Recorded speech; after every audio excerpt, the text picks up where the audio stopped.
My name is Nathan Hale, and I've always believed that life rewards patience and punishes stupidity. For years, I thought I had everything I'd ever wanted.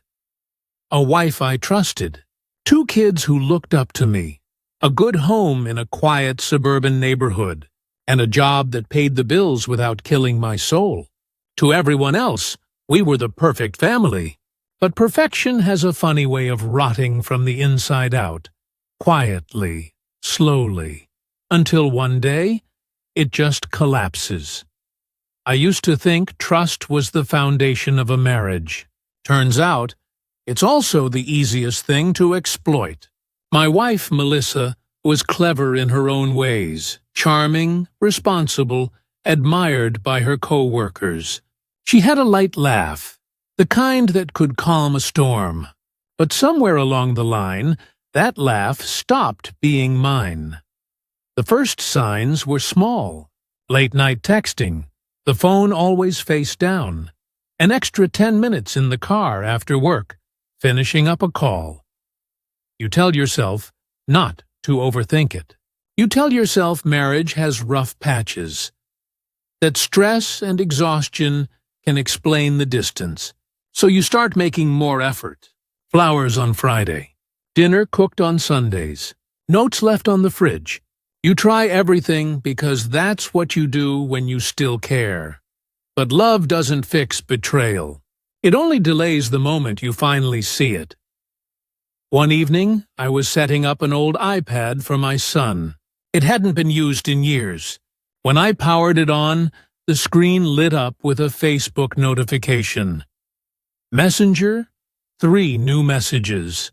Melissa's account was still logged in. For a moment I froze. Then curiosity, or maybe instinct, took over.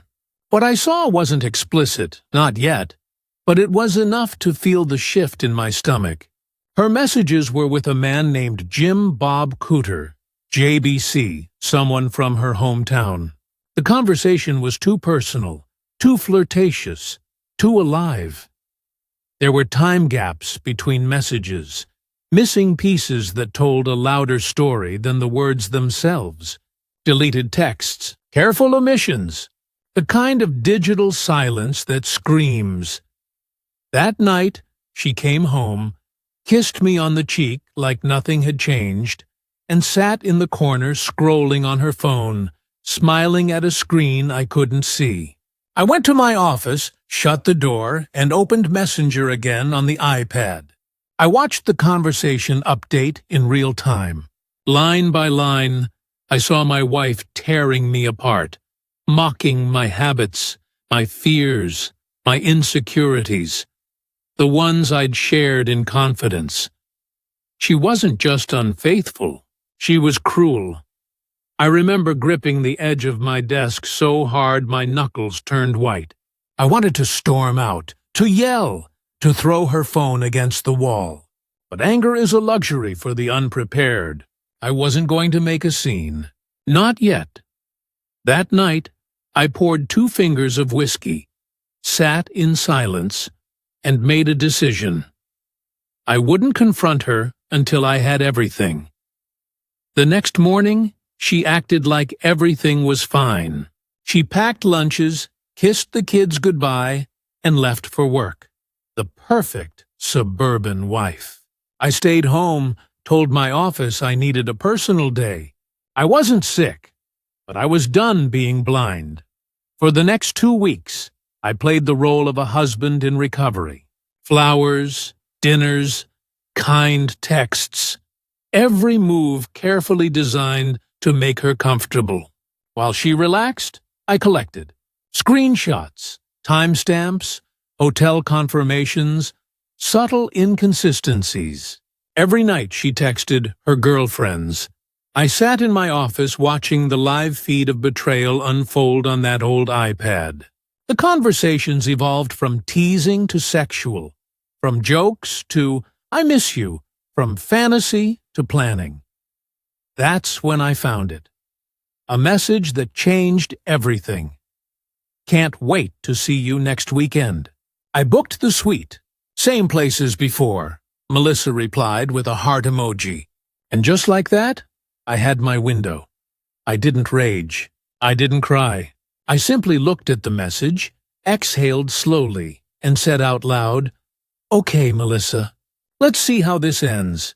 The next few days were mechanical. I contacted a lawyer, drafted a separation agreement, and started preparing the quiet storm I was about to unleash.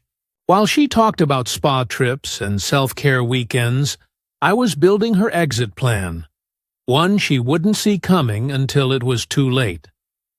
On the surface, we looked fine. We had dinner with friends, smiled for photos, even laughed. But every time she looked at me, I saw the reflection of a woman already living a double life, and I was about to take both of them away from her. When Friday came, she kissed me on the cheek and said, "I'll text you when I get there." I smiled and replied, "Have fun." And as she drove off toward her girls' weekend, I followed a different route, the one that would lead to the truth, the confrontation, and the cleanest revenge I would ever execute in my life. I never liked leaving things to chance. When the evidence slipped into my hands, I treated it like an inventory. Names, times, dates, files to be catalogued. Revenge, if it's worth anything, is logistics disguised as emotion. It requires a plan, and a plan requires patience, precision, and the ability to appear helpless while you tighten every screw. I moved like a man who had nothing to prove to anyone but himself. First, the paperwork. I called a lawyer I trusted and told him in clipped sentences what I'd seen. The lawyer did not gasp or promise poetic justice. He offered options and phrased them in terms of leverage. That is what the law is, a set of levers you pull when you want to rearrange someone else's life. I instructed him to draft a separation agreement that looked generous, but left me with what mattered most: the house, primary custody of the kids, and control of the day-to-day. I did not tell the lawyer about the threats I would make. That would be for me to deliver in person. Next, money. The old financial adage is brutal and simple. Whoever controls the cash flow controls the narrative. We had joint accounts, a money market with a balance we'd both contributed to, and shared credit. I opened a new account in my name, redirected my paycheck, and quietly withdrew half of the joint money market funds. I left her half accessible, not because I cared, but because optics matter. Nobody wins sympathy by appearing vindictive. Cruelty can be mistaken for malice if it's clumsy. This had to look fair in black and white while simultaneously being the final nail in her security. Then, the evidence. Screenshots on a phone are ephemeral. They can be deleted, dismissed, explained away as taken out of context. So I printed pages, thread after thread, timestamps, the little heart and kiss emojis, the casual "I love you" that carried a death sentence. I stapled the pages into a ream of paper that weighed like fraud. I made extra copies because leverage duplicates nicely. One for her, one for her parents, one for the kids if necessary, and one to be emailed should she refuse to sign.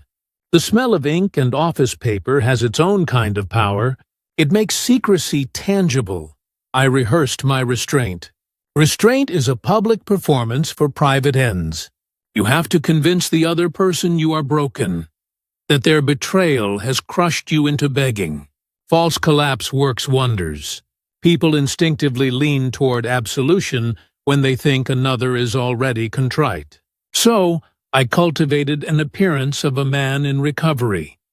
Quiet dinners, a distant smile, a soft answer. I let her play the part of the wife who believed she could win me back by being pretty and apologetic. While she arranged her meetings and whipped her hair and texted in dim corners, I worked the edges of our life so that when the curtain fell, She would walk out into a world I had rearranged. I timed everything to a second. The girls' weekend was my window. When she texted about the suite, when her laughter emojis flew across the screen, I noted the hotel name, the dates, and the length of the stay. I researched the hotel's layout, the concierge's policies, even the typical check-in times. Not to break the law, I didn't impersonate or hack or trespass, but to understand how the public spaces would work. The lobby, the elevators, the phone at the front desk.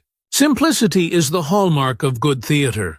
The drama should unfold where witnesses are few, but consequences are large. There was a social layer to manage as well. People talk. Neighbors, mutual friends, members of the kids' school committee, all of them had impressions that could influence custody papers, reputation, and the small social cruelties that add up. I took care with each interaction, because a man who loses his temper in public loses leverage in private. I started making a point of being at school pickup, of volunteering for PTA events, of being the father who embroidered his image with genuine care. Let them see me. Let them file me under stable. Reputation is a gas that fills the room. The more of it you have, the less oxygen your opponent gets. At home, I staged normalcy. Plates on the table, messy shoes, a television playing a muted game.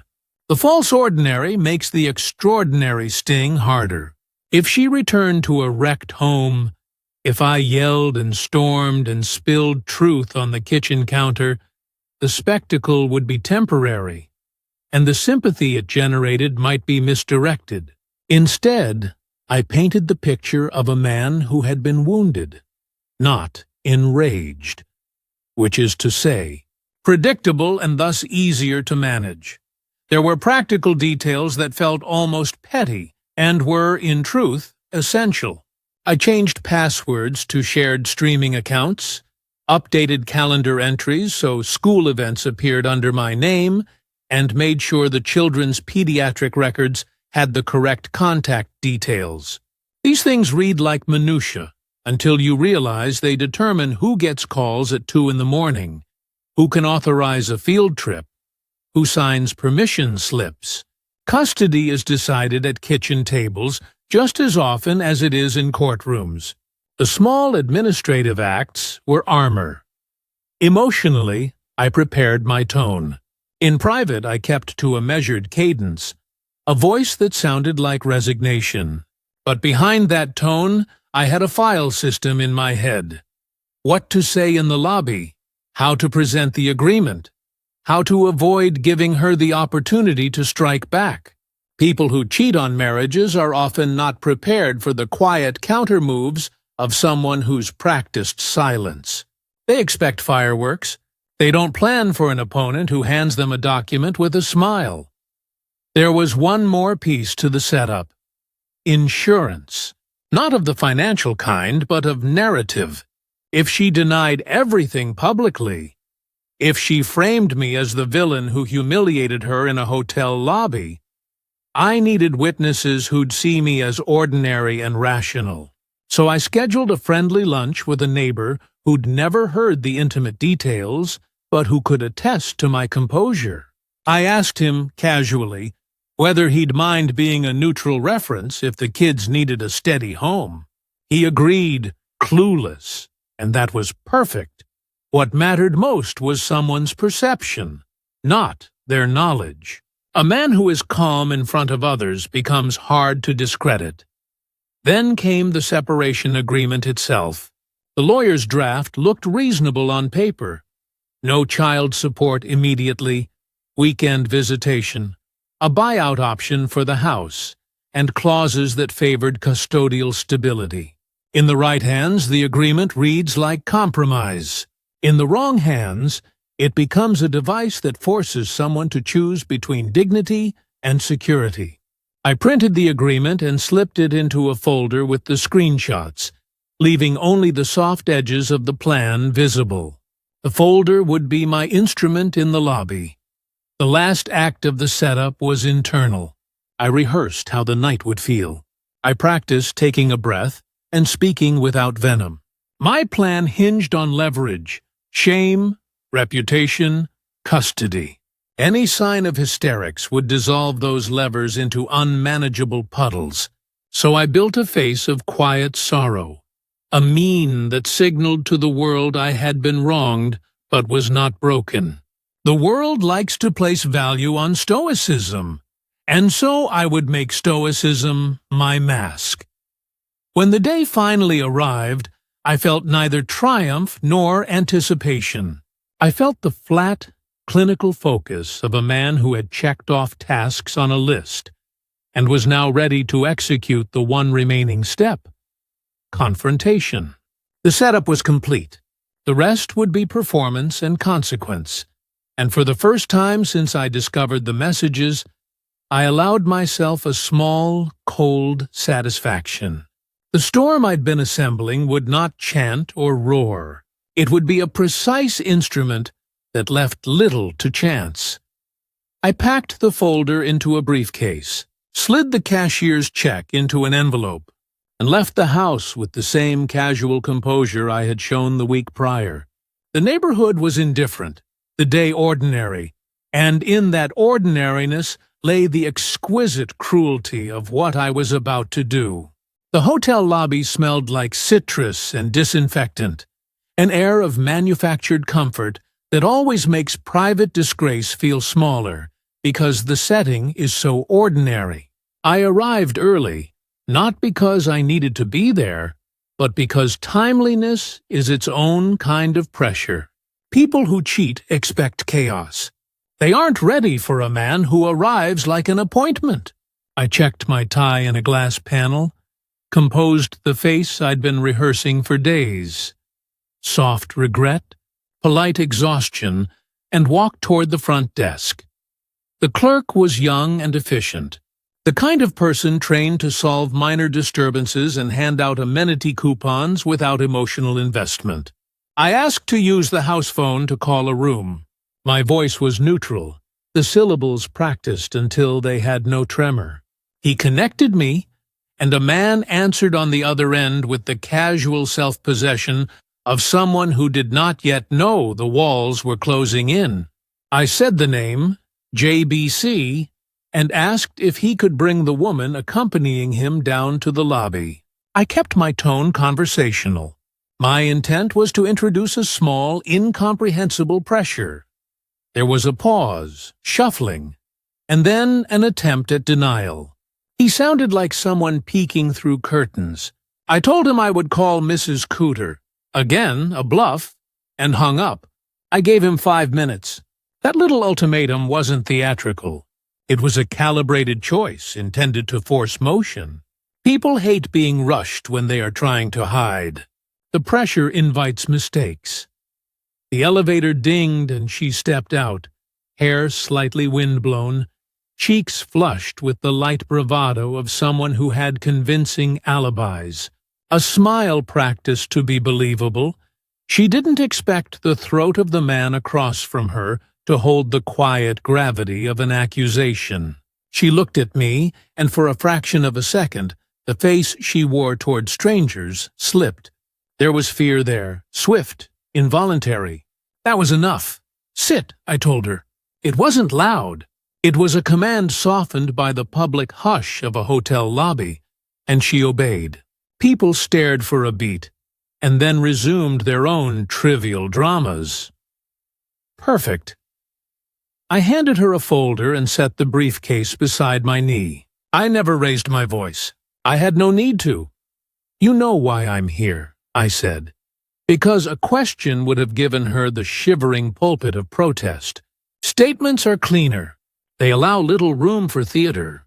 I let the weight of the printed pages do the loud work.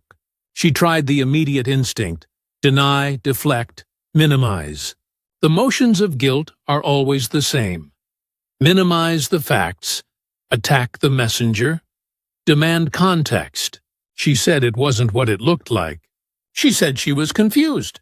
She tried to smear the edges of responsibility with plausible surfaces. I placed the cashier's check, neatly folded, on the table, and opened the folder, letting the papers flutter like an accusation. "Sign this," I said, and slid the separation agreement across to her. "Move out tonight. Take your weekends. If you refuse, I'll distribute copies of these to your parents, your boss, the school, and anyone else I think should read them." No bluster, no threats that couldn't be carried out, just a chain of consequences delivered with surgical calm. She reached, hands trembling, and at first it looked like capitulation. But she was clever. She tried bargaining, negotiating the edges of humiliation into manageable parcels. "Please, Nathan," she whispered. "I can explain. Let's talk first." That was the bait. Talk, feel sorry, promise, and then the cycle repeats. I'd already decided. The goal wasn't catharsis. It was closure and control. Someone nearby coughed politely, and the world returned to its small concerns. Children with backpacks, a tired businessman answering emails, two women comparing shoes. The mundanity in the background was essential. Public indifference makes private reckoning more terrifying because it strips away the drama that sentimental minds use to cushion pain. She realized this, and her face collapsed into a rage that was quiet and animal. She began to cry, less the theatrical tears of begging, and more the raw, surprising wetness of someone who had miscalculated. I didn't reach for her. I kept my distance because proximity invites spectacle, and spectacle dissolves leverage. I simply kept my voice steady. "Sign it," I said again. I offered the pen as though it were a currency exchange. What she traded away was not money so much as reputation and the illusion of normalcy. She put her signature on the line. She took the cashier's check with fingers that trembled and stood up to leave. At the elevator she turned, looked at me, and tried for one last weapon she thought she could wield. "I love yous," prophetic promises, the letterbox pleading of someone who believes remorse will undo logic. I watched the performance like a man watching a poorly staged play. There were no surprises left for me. She walked away, and I watched her go until the doors sealed her into a private corridor of consequences. I left the lobby with the briefcase and the last of my plan intact. The confrontation had been shorter than I'd expected, because it didn't need to be long. The goal had been to force a choice, dignity or consequence, and she had taken what she believed to be dignity without understanding its cost. The public nature of the exchange ensured there would be witnesses, quiet ones, who could later corroborate that I had acted with composure rather than the uncontrolled fury her story might invent. The next moves were transactional. Movers at the house, a neutral email to her parents confirming the separation, a limited message to a few close friends to control the narrative. I had rehearsed these steps. But at the core of the night's work was something stealthy. The psychological reframing of our children. Before the separation, they saw two parents whose quarrels fit the pattern of many marriages: distance, anger, reconciliation. After, the story altered. I left reading material where my daughter could find it. I asked to be at her school meeting. I made sure our small community saw me as present and available. It wasn't manipulation as much as it was narrative stewardship. Custody isn't won by shouting. It's cultivated by being the reliable presence.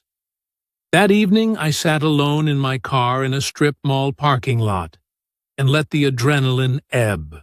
The satisfaction was clinical and thin. Revenge rarely floods you with triumph. When it does, it is because you were careless. This satisfaction was steadier. The work had been executed with precision, and the levers had pulled as intended. I had not humiliated myself. I had not lost control. I had redirected a life. I drove home to the quiet house and the sleeping children, and for the first time in months, I felt a strange, cold relief. The house smelled unchanged, but I knew its balance had shifted. There would be days of awkward silence, of paper and signatures and custody hearings. There would be nights of trying to parent without collapsing under the weight of what had happened. But there was also a clean line now, the line between being wronged and doing something about it. I had chosen the latter, and the consequences were already unfolding. The next morning, the house felt foreign. The walls hadn't moved, the furniture hadn't shifted, but the silence was different, cleaner, heavier. I sat at the kitchen table, the same one where she used to scroll through her phone pretending to be busy, and just listen to the quiet. It wasn't peace. Peace is warm. This was absence. But absence, I realized, can be a kind of freedom. The kids woke up late that morning. I made pancakes, just like every other Saturday. Routine, predictability was my new strategy. When you destroy someone's illusion, you don't replace it with chaos. You replace it with stability. My daughter, 14 and already skeptical of adults, noticed her mother's absence right away. "Where's Mom?" she asked, her voice halfway between curiosity and concern. I looked up from the frying pan, expression neutral. "She's spending a few days with her friends," I said. "She needs a little time to herself." That was it. No anger, no bitterness. Just calm authority. It's amazing how easily children take your tone as truth. By Monday, the movers had come. She followed the agreement exactly, down to the letter. Boxes labeled with her initials, stacked in the living room like small coffins of what used to be a marriage. She didn't speak to me when she came, just moved quietly, eyes red, pretending she still had dignity left. I watched from my office window not with satisfaction, but with precision, measuring how the balance of power had shifted. Her parents called that evening. Their tone was cautious, rehearsed.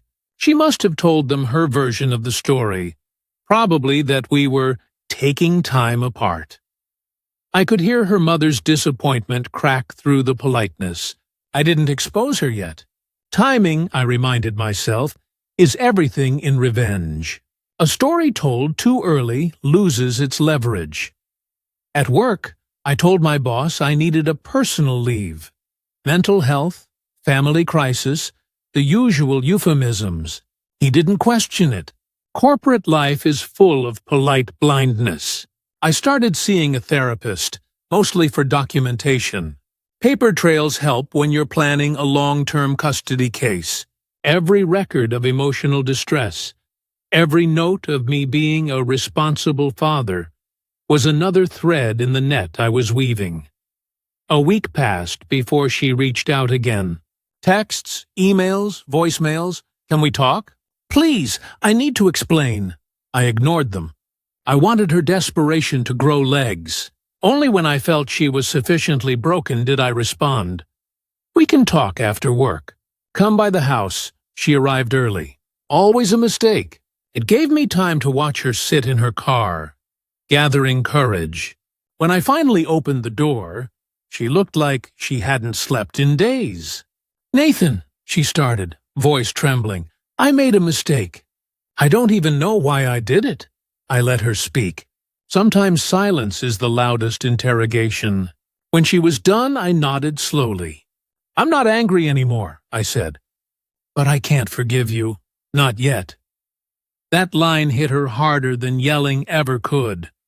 Forgiveness implies control, and by withholding it, I kept the power. She started crying again, reaching for my hand, begging for another chance. I didn't move. "You'll always be their mother," I said. "But right now, I need to be their stability." It was cruel. but necessary. In the following weeks, I let her back into the kids' lives, carefully, like rationing oxygen. She'd come over 3 nights a week for dinner, cook, clean, laugh with them. I stayed quiet, distant. I was present, but detached. To the kids, I became the calm anchor. To her, I was the ghost of what she'd destroyed. She thought we were rebuilding. I was, in truth, documenting her absence. In therapy, she tried to understand herself. In my sessions, I was working through trauma. Every appointment, every receipt, every small note, evidence. My lawyer called it strategic empathy. I called it preparation. Months passed. The gossip started to fade. To our neighbors, we were just another separated couple, working things out.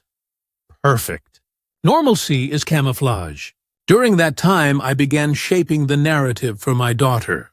Not lies, just selective truth. Articles left open on the family computer about infidelity recovery, fathers raising children alone, emotional betrayal. Nothing explicit, just breadcrumbs. One night, she came into my office crying. "Dad," she said, "did Mom hurt you?" I looked at her, really looked at her, and saw the reflection of myself years earlier before cynicism turned into strategy. I took a deep breath. "She made a mistake," I said quietly. "But it's not your fault." "Or mine," she hugged me, shaking. The seed was planted. 2 months later, during a weekend visit, my ex tried to talk to our daughter about being a family again. My daughter refused to speak to her. She ran to her room, slammed the door, and screamed, "You ruined everything!" That was the moment the custody war ended, before it even began. By the time the court requested statements from the kids, the narrative had already formed. Dad, calm, steady, responsible. Mom, emotional, unstable, absent. Children don't lie when the truth feels like safety. They chose me. The court granted me primary custody. She cried in the hallway afterward, her makeup smudged like an old photograph. I didn't comfort her.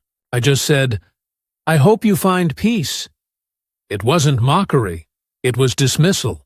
The difference is subtle, but it stings deeper. Now, the house feels like mine again.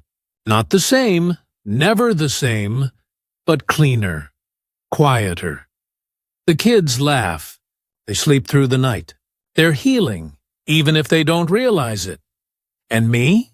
I've learned that revenge isn't about hurting someone. It's about removing their ability to hurt you ever again. When I look back at that hotel lobby, that moment of confrontation, I don't feel pride. I feel precision. Every step had its purpose. Every silence was a scalpel. But this wasn't the end. Not yet. Revenge, when done right, doesn't stop at balance. It ends at control. And I wasn't done having mine. Control doesn't always look like domination. Sometimes it looks like kindness measured in teaspoons. That was the strategy now. Subtle generosity, not cruelty. The best revenge leaves no visible scars. It just rewrites the hierarchy of who needs whom. 3 months after the divorce was filed, my ex was still orbiting my life like a lost satellite. She'd text about the kids, ask how I was doing, try to start small talk about the weather or old memories. I replied with short, polite sentences. Never hostility, never warmth. Just enough engagement to keep the illusion alive that maybe, someday, reconciliation was possible. Hope, I discovered, is the cleanest leash you can put around a guilty person's neck. When she came by the house to see the kids, I would make a point to be there, dressed well, calm, smelling faintly of the cologne she used to like. I didn't flirt. I didn't touch her. I just existed in the space with an effortless composure she couldn't fake anymore. Guilt made her eyes softer. Regret made her posture smaller. Every word out of her mouth was an apology wrapped in casual talk. I let her have dinner with us.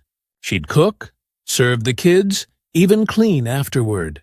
The same woman who once resented housework now volunteered for it, like some quiet penance. She thought she was proving worth. I knew she was confirming dependence. When she left, she'd linger at the door. "Nathan," she'd say, "do you ever think we could fix this?" I'd look at her, expression unreadable. "Maybe," I'd say, "but not yet." That line became her prison. Not yet meant hope. It meant if she just kept trying, kept being better, maybe the version of me she betrayed would take her back. What she didn't know was that forgiveness wasn't part of my plan.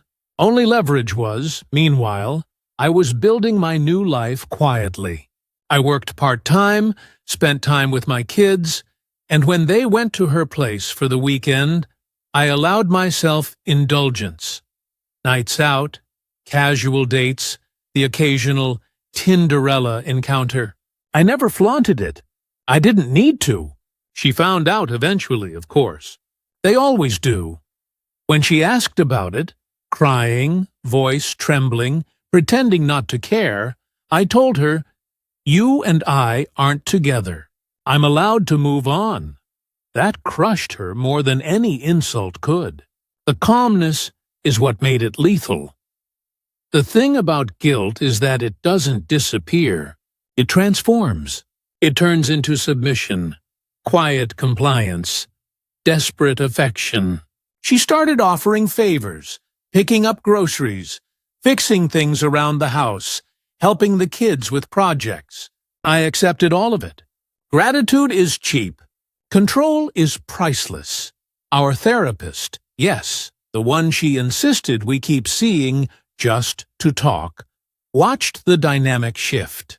He saw her unraveling and me staying perfectly stable. He once said, "Nathan, you seem very composed.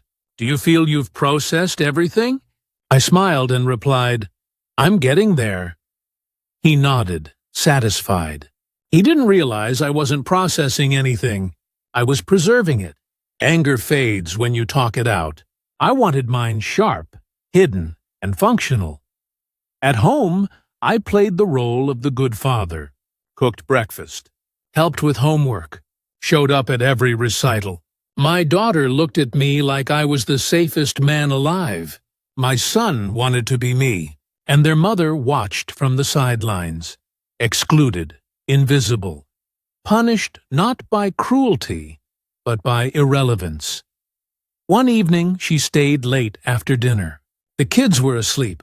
She sat on the couch, staring at her hands. "I miss this," she whispered.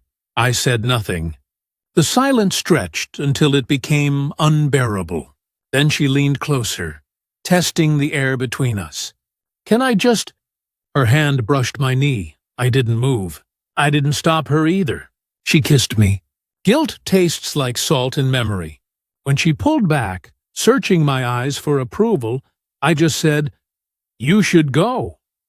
That single sentence broke her more than rejection ever could. She left with tears she didn't try to hide. Over the next few weeks, I let that confusion simmer. Sometimes I'd answer her texts right away. Other times I'd ignore them for days. When she dropped the kids off, I'd open the door shirtless after a workout, say something polite, then disappear upstairs. I was letting her imagination do the work for me.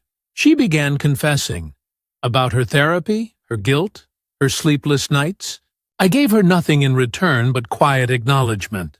"I see," I'd say. Or, "That must be hard." Never more, never less. When the divorce papers finalized, she signed without argument. She didn't even try to negotiate. That's when I realized something vital. I had not only won, I had rewritten her entire emotional operating system. Revenge, it turns out, isn't about anger or retribution. It's about narrative dominance, making sure the story of what happened is told from your perspective. until even the person who hurt you starts believing it. Now, she visits the kids, smiles through the pain, and still looks at me like I'm the one that got away. I don't enjoy her suffering. Enjoyment would mean emotion. What I feel is something colder, cleaner, satisfaction in the architecture of order restored. And yet, sometimes at night, when the house is still, I think about the man she cheated with. I never confronted him, never needed to. He lost her long before he knew it. But a thought lingers. Unfinished business. Because in the story of control, there's always one final thread to pull.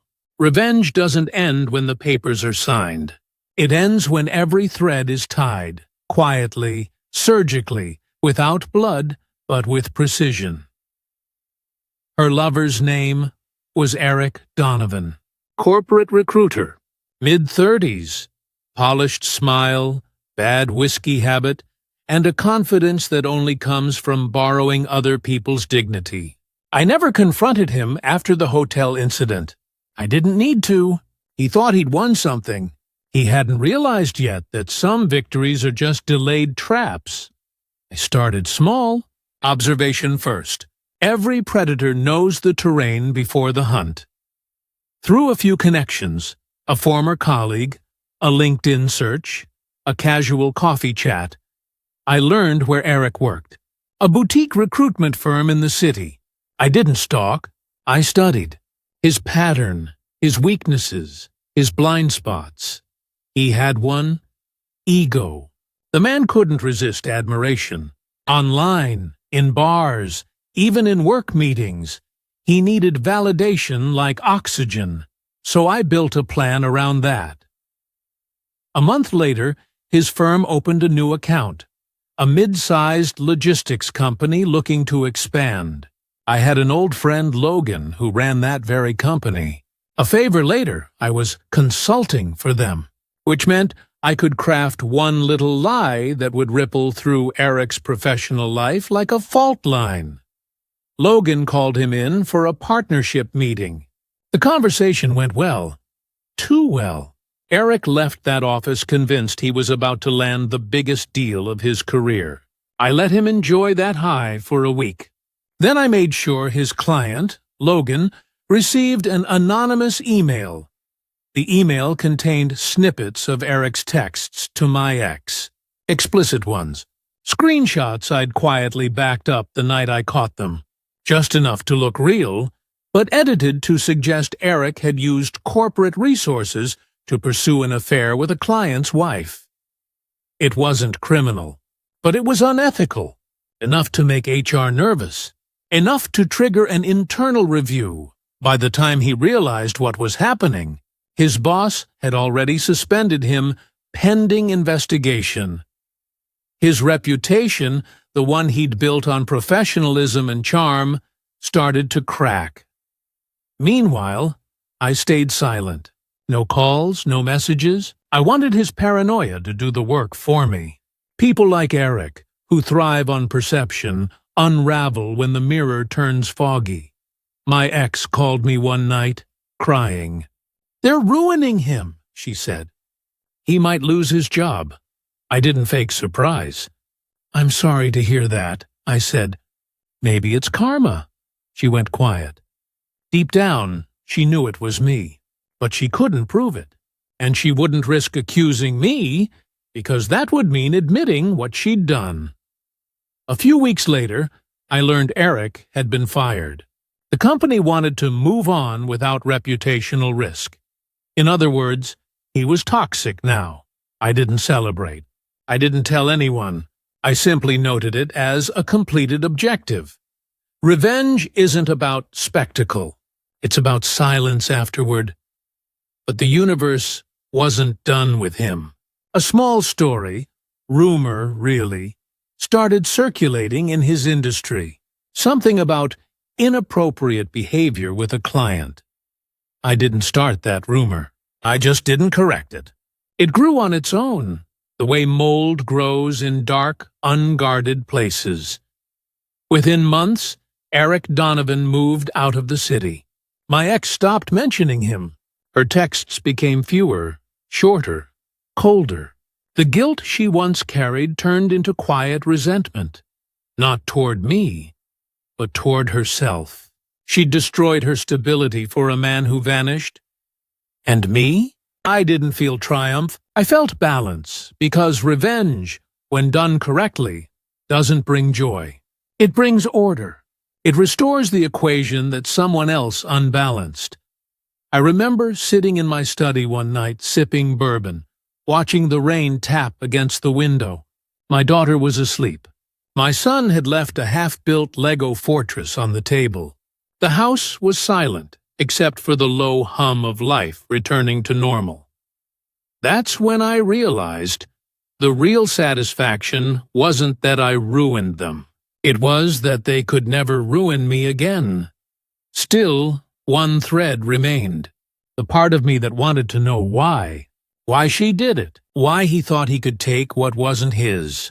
Why betrayal always feels like a mirror breaking from the inside. So I wrote it all down. Every message. Every date. Every lie. Not as evidence, but as a reminder. A record of how control, once lost, can be rebuilt piece by piece, and maybe, someday, I'd publish it. Not as a confession, as a warning, because people think revenge is destruction, but real revenge is architecture. Revenge, when executed perfectly, should end with silence. But silence can sometimes echo. And that echo? That's the sound of unfinished business. It started 3 weeks after Eric Donovan disappeared from the city. I was at my desk, going through invoices, when an email came in from an address I didn't recognize. No subject line. No greeting. Just 5 words. You're not as invisible as you think. No signature. No traceable metadata. It was sent through a proxy. I knew because I checked. I'm not careless. At first, I assumed it was spam, some phishing attempt. But then a second email came the next day. This one had an attachment, a photo. It was me, sitting in my car outside Eric's office from 2 months ago. Same parking lot, same angle. Someone had been watching me while I thought I was watching someone else. I stared at the screen for a long time, feeling the rarest thing in my life. Unease. Who took that photo? Eric? My ex? Someone from his company? I didn't know. But what unsettled me wasn't the surveillance. It was the timing. Whoever sent that message had waited until after I was finished. Until after I thought it was over. That's strategy. That's patience. For the first time in years, I felt someone playing my game. I didn't mention it to anyone. I just changed my routines, took different routes to work, varied gym times, watched reflections in windows. People think paranoia is weakness. It's not. It's situational awareness turned up to survival level. A few days later, I got another message. Same sender. This time, just one line. Balance restored, right? I read it 3 times. The phrasing, calculated, almost mocking, felt familiar, like someone quoting my own philosophy back to me. That night, I couldn't sleep. I kept thinking about who would know enough to say that. There were only 2 options. 1, my ex. 2, Eric. My ex didn't have that kind of composure. Guilt made her sloppy, which left only one possibility. Eric wasn't gone. He was watching, so I started digging again. Not through the internet, too obvious, but through human chatter. Bartenders, mutual contacts, people who owe favors. Took a week, but I found a trace. Eric had resurfaced, quietly. Different city, new job under a different last name. But he wasn't rebuilding. He was observing. One of my sources said he'd been asking questions. About me, about my ex, about what really happened with his firing. I remember the night I confirmed it. I sat in my car outside my house, engine off, staring into the dark. My reflection in the windshield looked calm, but my pulse had that slow, deliberate rhythm it always gets before things turn serious. I realized something important. Eric wasn't angry.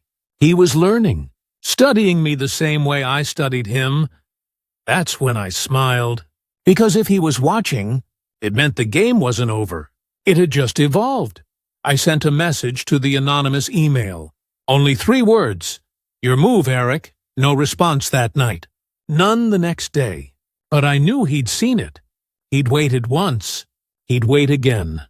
The following weekend, my ex dropped by to pick up the kids. Her eyes looked tired, anxious. She asked if I'd heard from Eric. I said no. She didn't believe me, but she didn't push. When she left, she paused at the door. "Nathan," she said quietly, "I think he's still out there." I just smiled faintly. So am I. She didn't understand what that meant. But Eric would, because revenge isn't just about making them pay. It's about teaching them the cost of touching fire. And this time, if he wanted a rematch, he'd learn that some fires never go out. They just burn cleaner. Revenge is never a straight line. It's a circle.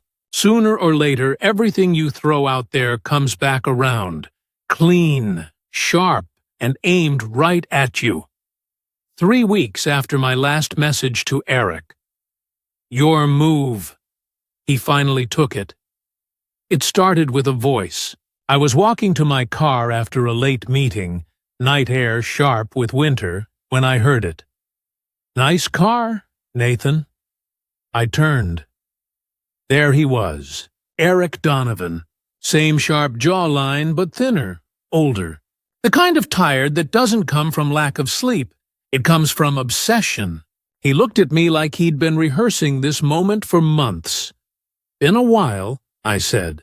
My voice didn't waver. He smiled. "You ruined me," I nodded. "You tried to ruin me first." He laughed. A short, humorless sound. "No, I tried to win. You rewrote the rules." I studied him for a second. "And yet here you are, breathing, moving, starting over. Seems you got off easy." Eric took a step closer. His tone dropped. "You think this is over? You think because you hid behind your perfect timing and lawyer tricks that you won?" I tilted my head slightly. "I don't think, Eric, I know." That got to him. His hands clenched. But he didn't strike. He was too smart for that. He leaned in instead. "You're not the only one who can play long games." "You taught me that." He walked away after that, slow, deliberate, didn't look back once. That night, I knew something had shifted. I'd spent so long being the one in control that I almost forgot what it felt like to be the target.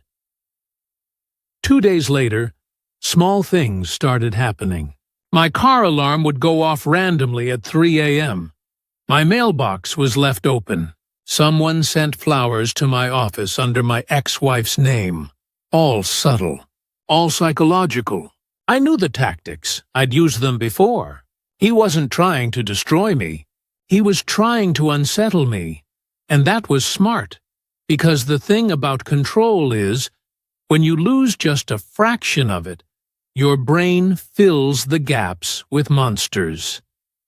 But Eric forgot one key thing. I don't panic. I adapt. I began documenting everything. Dates, times, patterns. If he wanted to play ghost, I'd turn him into data. I traced the flowers to a small shop near his new workplace. Paid cash. But I got the timestamp, cross-referenced it with nearby CCTV. There he was, Eric. Sunglasses, baseball cap. Thinking he was invisible, I smiled. Because that's the thing about students. They always forget the teacher's already seen the trick. That night, I drove out to the edge of town, to a small bar where I knew he liked to drink. He wasn't expecting me. I didn't walk up right away. I watched. I waited. He sat alone, nursing a whiskey, scrolling through his phone, probably tracking my next move. When I finally approached, I made sure he saw me coming. He looked up, half a grin already on his face. "Here to threaten me again, Nathan?" "No," I said quietly. "I'm here to thank you." That confused him. "For what?" "For reminding me that even predators get rusty." Before he could react, I slid an envelope across the table. Inside were photos, screenshots, timestamps, security footage, evidence of every move he'd made since he reappeared. "You've been sloppy," I said, "and that's dangerous for someone trying to rebuild."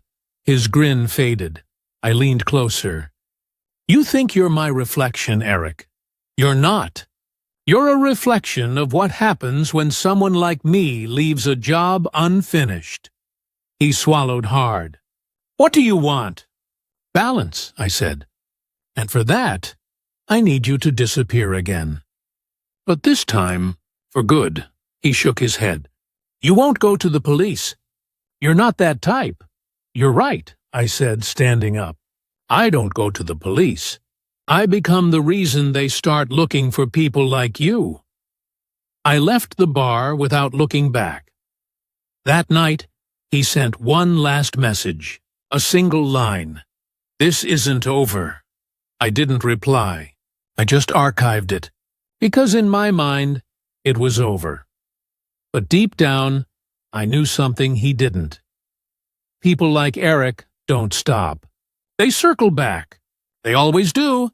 So I kept watching, kept preparing, not out of fear, out of respect for the game, because once you've stared into someone's darkness, you never forget the shape of it.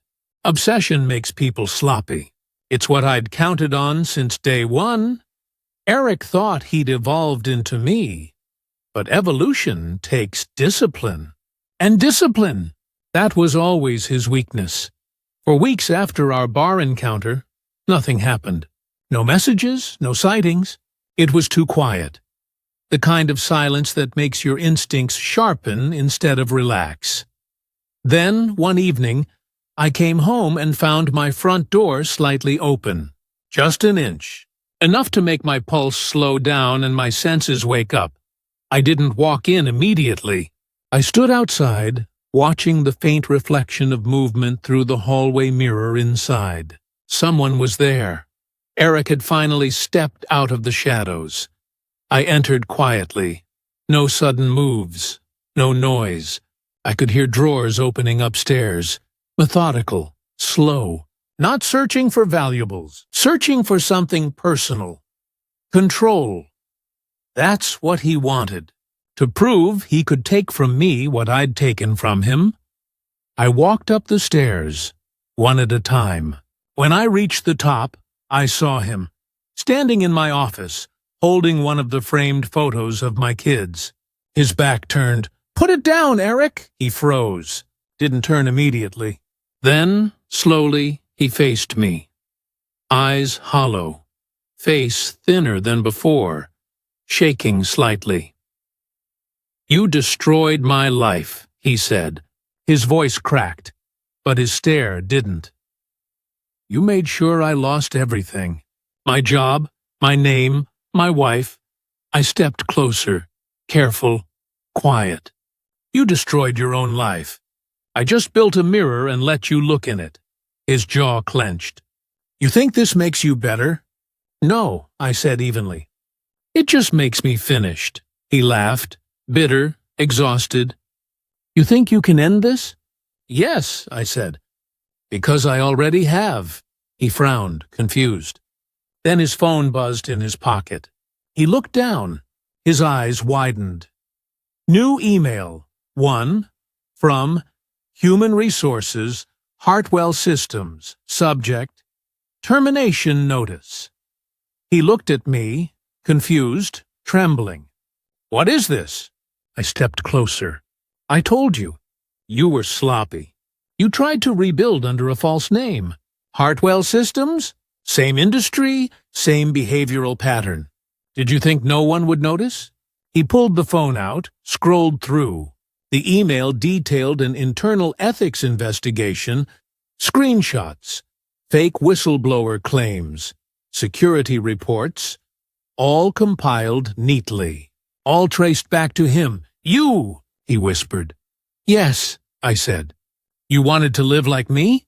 Then live with what that means." His breathing quickened. He looked broken, cornered. "You're insane." "No," I said calmly. "I'm consistent." I walked over to the desk, pressed a small button on my phone. My security system beeped. Every word, every second of this encounter, recorded, backed up, time-stamped. This house isn't a battlefield, Eric. It's evidence. He looked at the cameras, then back at me. Realization hit. He'd been trapped the moment he stepped inside. I spoke slowly, clearly, for the recording. This man broke into my home, threatened me, and admitted to prior harassment. He froze. "You're framing me." "No," I said coldly. "I'm just finishing the story." He dropped the photo frame. The glass shattered across the floor. "You think this makes you the hero?" "I don't do heroes," I said. "I do closure." I walked to the door and opened it. "Go, Eric. Leave before the police get here. You have about 2 minutes before this footage uploads." He stared at me for a long moment. Then something in him broke. He ran. I didn't chase. I just watched him vanish into the night. One last time. An hour later, I got the notification. File upload complete. The footage, along with all his past harassment, automatically emailed to his company, the local police, and my lawyer. By morning, Eric Donovan was unemployed, under investigation, and once again, erased. But this time, I didn't feel victory. I just felt nothing, because true revenge doesn't end in triumph. It ends in quiet, and quiet is what I'd wanted all along. They say revenge doesn't change anything, that it leaves you empty, hollow, colder than before. Maybe they're right. But what they never tell you is how much clarity comes with the cold. It's been over a year since that night. Eric Donovan vanished for good. His name, his job, his reputation, gone again. My ex-wife still checks in sometimes. She pretends it's about the kids, but it's not.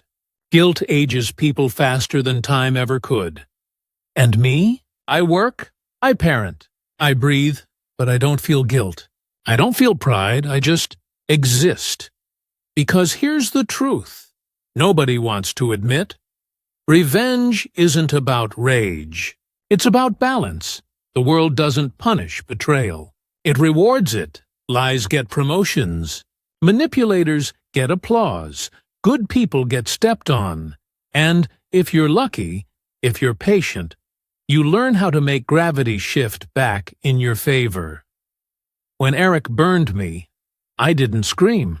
I didn't fight. I studied him.